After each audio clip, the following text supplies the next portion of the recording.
Hi everyone, my name is Rose, also known as TA Summers. Welcome back to my channel. Today's video is going to be a relatively short one. This is essentially 5 books that I really wanted to love, but ultimately did not, unfortunately. I feel like it's not that I felt like they were necessarily terrible, at least for some of these, but it's more like I went into them highly anticipating them and ended up being disappointed.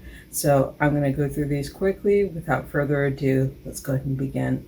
The first book that I want to highlight in this respective list of books that I really wanted to love but ultimately didn't is The Summer Prince by Eliadon Johnson. I read this book a number of years ago, and I actually read it twice, once in physical form and the second time once in physical form in terms of the galley, and then the second time around I read it on audiobook to give it another go. But unfortunately for The Summer Prince, as beautiful of a cover as it was, as wonderful as a premise of it that it was, and how excited I was for this respective book, ultimately it disappointed me for the level of execution that it had. I thought that it was quite a bit to get through in terms of kind of like being tedious with the prose. There were some beautiful lines and beautiful conjurings of images and things like that. There were so many things that I felt like it could have done like really well with in terms of the premise and that sort of thing, but the execution of it was unfortunately not what I expected, either of a YA novel or for what the premise lent. It felt like I was trying to wade and care about these characters in terms of things, but ultimately I could not find a connection with them. And I wrote a review, like I basically wrote my initial review, had some pushback from for that particular review in terms of things. I'm like, did I read this wrong? Let me go back and read it. And then I tried it on audiobook. Audiobook experience was better with the narrators, but unfortunately my thoughts remain the same with this respective book. Hey everyone, Editing Rose here. So I wanted to mention something briefly about The Summer Prince that I did not pick up on the first time that I read through it. There have been several reviewers on Goodreads who have pointed out candidly the problems with the portrayal of Yoruba religion with respect to The Summer Prince, and they go into it with much more detail and much more eloquence than I could reflect on, because while I'm familiar a little bit with Yoruba culture in terms of in terms of the Brazilian aspect of it, I am not familiar with it as other people have been with this. So I definitely want to point that out as a very valid critique of this respective novel, and why other reviewers who were more critical of it had those respective issues with it. For me, I didn't pick up on that when I initially read it, but it definitely makes sense having read some of those reviews and kind of seeing the context in terms of how I couldn't give articulations to some of the things that bothered me about this particular novel that I do know now, but I definitely want to highlight that as a critique that I did not originally pick up on when I read it, or when I was recording the reflection of this respective video. So I wanted to make sure that everyone was aware of it. Thanks, and I'll see you on the other side. I think it didn't deter me from picking up more of Johnson's work, though. I did pick up Love is the Drug, which I liked a little bit better, and I also picked up Trouble. I think it's called Trouble with Saints. That is added to my collection, which I read a little bit of, but I haven't finished yet. But I like that a lot so far, and it's adult fiction. But Love is a Drug is YA fiction. Summer Prince is YA fiction as well. I think it's just a matter of like some of her work being hit and miss with me in terms of things. But I wish I could have loved the Summer Prince more, but unfortunately it wasn't to be. Second book on the books that really wanted to love but ultimately didn't is Kiss Me, Kill Me by Lauren Henderson. This is a YA mystery that I read a number of years ago. I think it was all the way back in 2011. Yeah, it was all the way back in 2011. And the premise of this is so interesting. So New girl transfers to a school. She falls for a guy, shares a magical connection with him, kisses said boy, and said boy dies in her arms.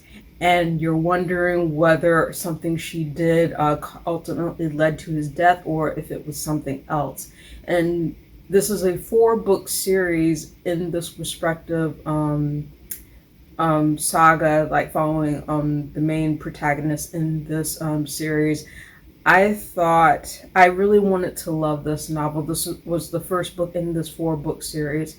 And even by the end of the book, not only does it take quite a bit to get to the main um, plot point in terms of the boy's death and like the fallout that happens with that, it also, the first book ends on kind of a cliffhanger with one element of the mystery coming to light that kind of just ends before it really gets going. So that was something that really disappointed me about this respective book. I loved the premise of it. I just didn't love the execution of it, unfortunately. I haven't read any other books by Lauren Henderson that I know of that are aside from this respective series, but I'm not opposed to being able to read, but pick up more from the author in the future. The third book that I want to highlight that were a part of the books that I really wanted to love but ultimately didn't is Toys by James Patterson. And I have a hit and miss relationship with James Patterson in terms of books that I've picked up. And this one was entirely on me. It's a sci-fi thriller in which the main character, who is Jason Bourne, meets James Bond, which, that's kind of a really big comparison to make. Goes from essentially a hero to a man on the run. And really the main reason that I picked this particular book up was because Matt Bomer of White Collar fame, also of the fame in terms of being on the Rainbow Boys cover by Alex Sanchez, narrated this particular audiobook. He was the best part of the experience of this book for me. Like I could I could listen to Matt Bomer narrate many different audiobooks all day, every day in terms of things because his delivery is just on point in terms of things. But the execution of this particular novel just was not there. I felt like it was so overblown, over the top. Things about it just really didn't work for me, unfortunately, and it was a bit tedious to go through, but at least Matt Bomer's narration of it made it enjoyable enough for me to remain in my mind, but unfortunately wasn't to be. I wish I could have enjoyed it more for the respective premise as well as the in terms of the execution of the actual novel, but unfortunately it wasn't to be. Next book in the books I really wanted to love but ultimately didn't. Y'all probably already know this one because I've talked about it earlier. The Black Queen by Jamada Emil. I wanted to love this book so much, even from the stunning cover that was featured for this respective YA horror, but unfortunately none of it really worked for me in terms of things. I thought the focal points of it were not done well. I thought that Nova's agency was not respected as being the dead black girl, the Black Queen in the aforementioned title in terms of things, and just ultimately none of the connections of it really worked for me in terms of what that book decided to do with its respective premise. I feel like it took a lot of serious subjects and kind of made them kind of the vehicle for kind of like a lot of really disingenuous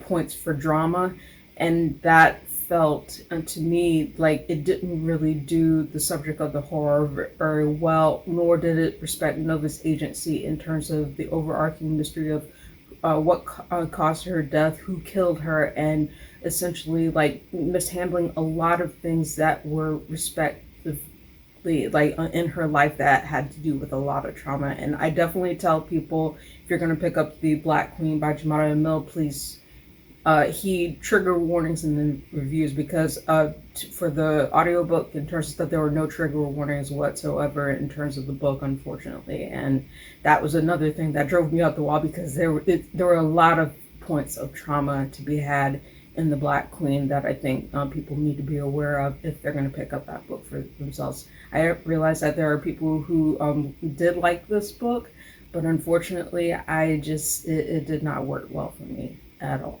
And then the last book that I'm going to mention, which is technically a trilogy, and I'm going to mention that I've read the whole of the respective trilogy for this, for books that I really wanted to love but ultimately didn't. The Thousandth Floor by Catherine McGee. Oh my gosh. How do you screw up a premise like this? How do you, I still to this day do not know how this ended up being more disappointing than I thought it was going to be going into it. So this is essentially a YA futuristic cyberpunk noir romantic drama, which is Gossip Girl meets Pretty Little Liars. I was so into the idea of that in terms of things when I first picked up this respective series, but the execution just was not there. I could give it points for dealing with a lot of intrigue in terms of the drama between the characters, the size of the cast, the diversity of the cast, as well as certain things in terms of where psychological manipulation and things like that, and the different backgrounds of the characters. But the execution of this played into so many harmful stereotypes that it just drove me up the wall. I did like certain pieces of the writing as well as the character focus, but there were so many things about it without going. I can't get into too much of it without going into spoilers. But the fact that it relies so heavily on so many racial stereotypes, sexual orientation stereotypes. There was one instance in which one of the main male characters was sexually drugged and sexually assaulted by one of the main female characters, and it's kind of just glossed over in the respective things. He ends up having a relationship with her, which I did not understand whatsoever in terms of things. It was very infuriating for me to read for a YA trilogy with a lot of promise, but you know, I wish I could have loved that respective series. It had so many great ideas, but the execution of it was just not my cup of tea at all. And I feel like it could have done so much better with respect to the level of intrigue that it had. And to briefly mention all of the books in that respective series for the Thousandth Floor, the first book is called The Thousandth Floor. The second book of that is called The Dazzling Heights. And the third book of that is called The Towering Sky, for reference. So that is it for this respective video in terms of 5 books that I really wanted to love but ultimately did not. Thank you for watching. If you like this video, please give it a thumbs up. Hit the subscribe button and hit the notification bell to be informed when I post new videos. Thank you again for watching. I hope you have a wonderful day, and I'll see you next video.